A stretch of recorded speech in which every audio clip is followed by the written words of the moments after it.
दोस्तों,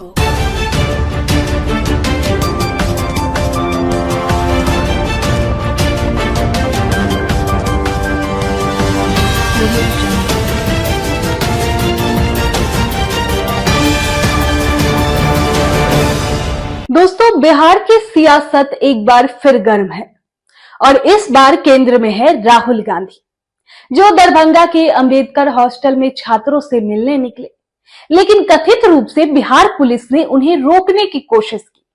कांग्रेस ने इसे दलित छात्रों से संवाद करने की आजादी पर हमला बताया और नीतीश कुमार की सरकार पर जमकर निशाना साधा। इस घटना ने दो बड़े सवालों को हवा दे दी है।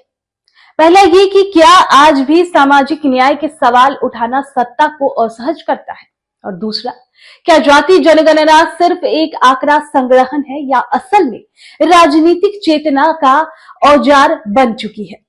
कांग्रेस ने इस घटनाक्रम को लेकर सीएम नीतीश कुमार और भाजपा की गठबंधन सरकार पर तीखा हमला बोला और पूछा कि क्या दलित छात्रों से बात करना अब अपराध हो गया है। बिहार में राजनीतिक विमर्श के केंद्र में इस समय दो बातें हैं, एक की जातीय जनगणना और दूसरा शिक्षा और आरक्षण में समान अवसरों की मांग। और राहुल गांधी ने दोनों ही मुद्दों को पूरी मजबूती से उठाया। राहुल गांधी ने अपने भाषण में साफ कह दिया कि जाति जनगणना को लेकर एक राजनीतिक टूल नहीं, बल्कि सामाजिक न्याय की बुनियाद के तौर पर देखा जाना चाहिए।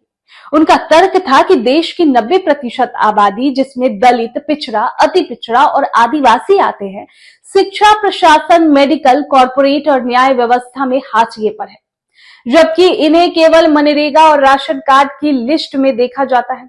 उनकी मांग थी कि निजी शिक्षण संस्थानों में भी आरक्षण लागू हो और 50% की सीमा जो सुप्रीम कोर्ट के आदेश से तय की गई थी, अब समय के साथ टूटनी चाहिए।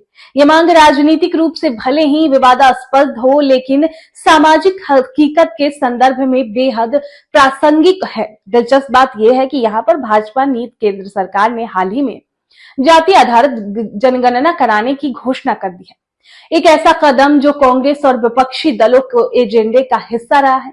अब राहुल गांधी ने इस पर भी हमला बोला, कहा कि मोदी सरकार ने यह फैसला जनता के दबाव में लिया है, न कि अपनी इच्छा से।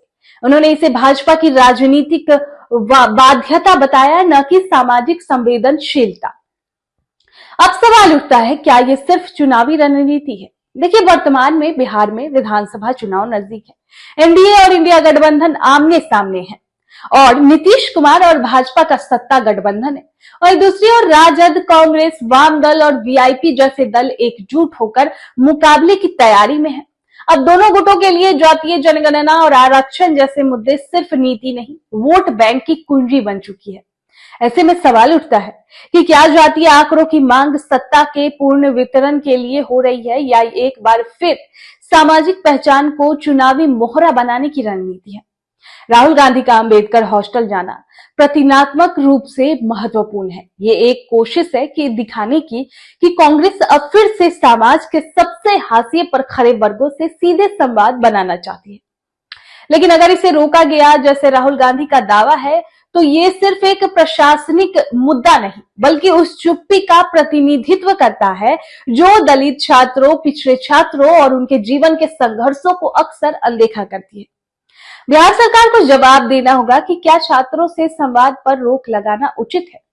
क्या ये लोकतंत्र की भावना के खिलाफ नहीं है?